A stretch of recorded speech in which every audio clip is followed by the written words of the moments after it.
Hello everyone. कैसे हैं आप सब। आप जब भी किसी सेवा की तैयारी करते हैं, उस सेवा की तैयारी में अगर समान अध्ययन इट्स मीन जनरल स्टडीज उसका एक इंपॉर्टेंट पार्ट है, तो आपके सर में एक चीज होता है, वो है सरदर्दी। और उस सरदर्दी से आप परेशान होकर के जनरल स्टडीज को साइड कर देते हैं। उसी सरदर्दी की दवा के रूप में सेंट पीटर्स लॉ एकेडमी ऐसे ही छोटे छोटे इंटरेस्टिंग वीडियो लेकर के आई है, जो आपके उस सरदर्दी की दवा बन के निकले, या यूं कहें, या वो काढ़ा है, या वो लिक्विड है, या वो मेडिसिन है जो आपके उस सरदर्द से निजात दिलाएगी। जब भी आप समान अध्ययन जनरल स्टडीज के पेपर को टच करते हैं, उसमें बहुत सारे डायमेंशंस हैं। उसमें हिस्ट्री है, पॉलिटी है, ज्योग्राफी है, जनरल साइंस है, करंट अफेयर, इकोनॉमिक्स, एनवायरमेंट में बहुत सारे पेपर्स हैं। कैसे करूं उस चीज को, कैसे उस एरिया को कवर करूं, क्योंकि मुझे सिविल सेवा देना है, जुडिशियल सर्विस देनी है, मुझे अदर कॉम्पिटिटिव एग्जाम देना है, मुझे लॉ एंट्रेंस देना है। कैसे होगा ये? यही सभी समस्याओं के समाधान के रूप में सेंट पीटर्स लॉ एकेडमी आपके सामने ऐसे ही छोटे छोटे मगर इंटरेस्टिंग वीडियोस लेकर के आई है, जो आपके नॉलेज के साथ साथ आपके अचीवमेंट, आपके गोल तक आपके साथ चलेगी।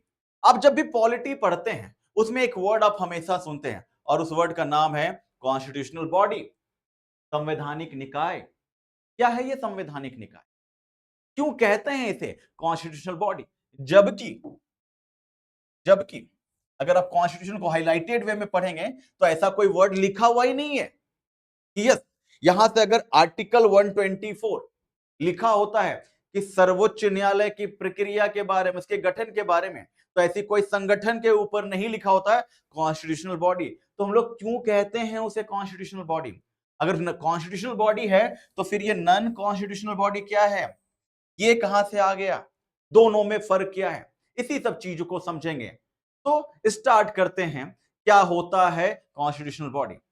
आपने सुना होगा कि हमारा संविधान, कॉन्स्टिट्यूशन, एक सर्वोच्च विधि है, supreme law of the land है। इससे ऊपर कोई नहीं है। इससे ऊपर कोई है तो वो सिर्फ ऊपर वाला है, चाहे वो अल्लाह हो, चाहे वो महादेव हो, भगवान हो, चाहे कोई भी हो, जिनमें जिनकी आस्था, संविधान से ऊपर सिर्फ वही है। तो क्या इस देश में जो संविधान सबसे ऊपर है, it's mean constitution is the supreme law of the land, उसमें कहां से ये बॉडी आती है जिसे हम लोग कॉन्स्टिट्यूशनल बॉडी कहते हैं? तो आपने देखा होगा कि कॉन्स्टिट्यूशन के जो आर्टिकल्स होते हैं, वो different different articles, we have 395 articles. वो जो डिफरेंट डिफरेंट आर्टिकल्स होते हैं, अपने अंदर कोई ना कोई प्रावधान को संजोए रहते हैं, अपने अंदर किसी ना किसी प्रोविजन को अपने साथ लेकर चलते हैं। तो उसी तरीके से किसी न किसी आर्टिकल में किसी न किसी ऑर्गेनाइजेशन को अगर डिस्कस किया गया है, अगर मैं एग्जांपल लेके चलूं, तो आप देखेंगे, आपने देखा होगा, आपको वहां पे दिखेगा election commission of India, finance commission of India, public service commission, national commission for a scheduled caste, national commission for a scheduled tribes, national commission for a backward classes, controller and auditor general, attorney general of India and advocate general for the state. ये सारे नाम आपने सुने होंगे, लेकिन क्या आपने notice किया, आपको वहां पे कहीं योजना आयोग नहीं दिखेगा। आपको वहां पर कहीं भी किसी भी आर्टिकल में महिला आयोग नहीं दिखेगा। हमारे देश में बहुत सारे आयोग हैं जो कार्य तो कर रहे हैं, लेकिन उसकी चर्चा हमारे संविधान के आर्टिकल में नहीं की गई है। तो आप कहीं ना कहीं समझ पा रहे होंगे कि वैसे जो ऑर्गेनाइजेशन, वैसे जो ऑर्गेनाइजेशन जिनका चर्चा, जिनका डिस्कशन हमारे संविधान के आर्टिकल में कंप्लीटली एंड क्रिस्टल क्लियर शब्दों में किया गया है। अर्थात अगर इलेक्शन कमीशन ऑफ इंडिया की बात करें, तो article 324 state forward talks about the election commission of India, यानी अनुच्छेद 324 सीधा सीधा कहता है कि भारत में निर्वाचन आयोग की व्यवस्था होगी, आर्टिकल 324। अगर मैं फाइनेंस कमीशन की बात करूं, आर्टिकल 280।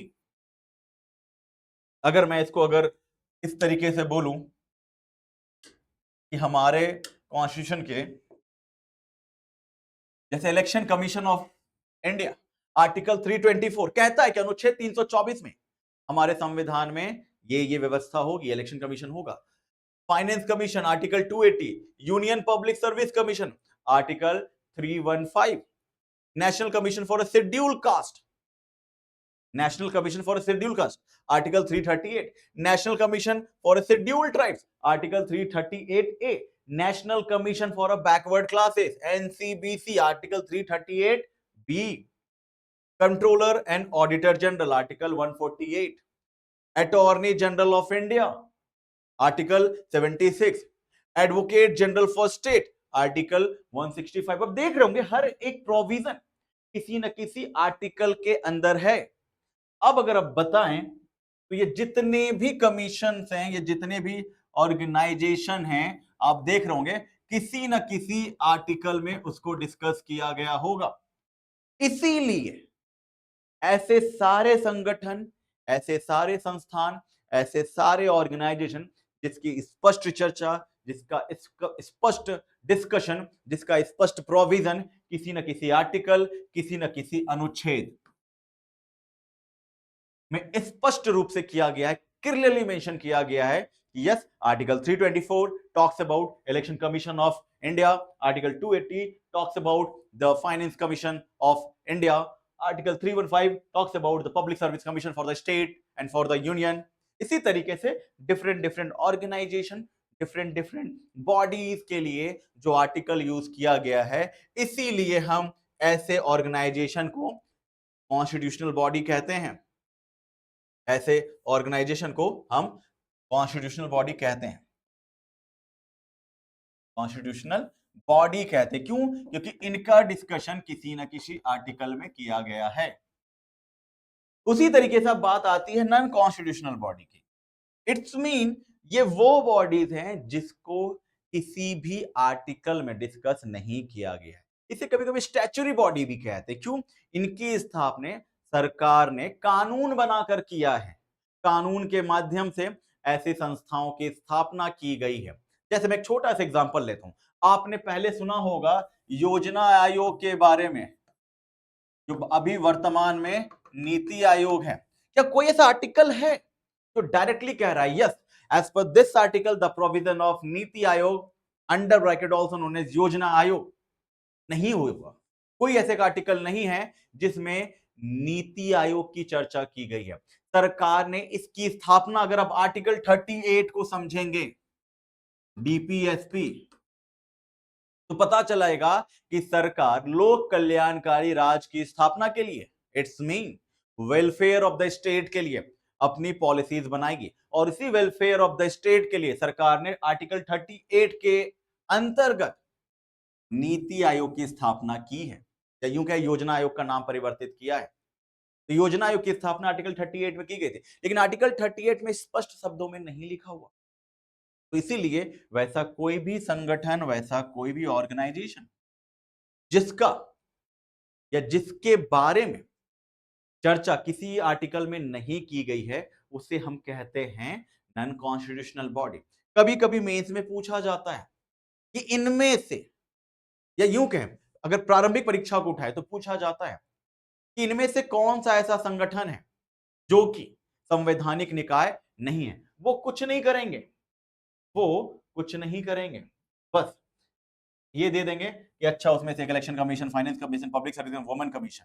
अब आपको लग रहा है वुमेन कमीशन तो बहुत सुना है, वो तो होगा ही, आपको दिमाग खराब हो जाएगा। पब्लिक सर्विस कमीशन ये तो नहीं सुना, हमने यूनियन पब्लिक सुना है, उत्तर प्रदेश पब्लिक सुना है, बिहार पब्लिक सुना है, पब्लिक सर्विस शायद आप इधर टिक मार देंगे। लेकिन आर्टिकल 315 पढ़ेंगे तो आपको मिलेगा प्रोविजन पब्लिक सर्विस कमीशन को लेकर के।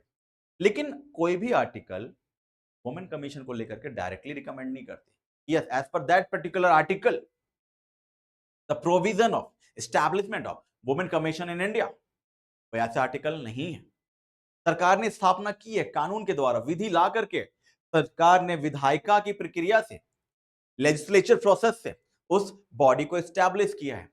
इसीलिए ऐसी बॉडी को नॉन कॉन्स्टिट्यूशनल बॉडी कहते हैं।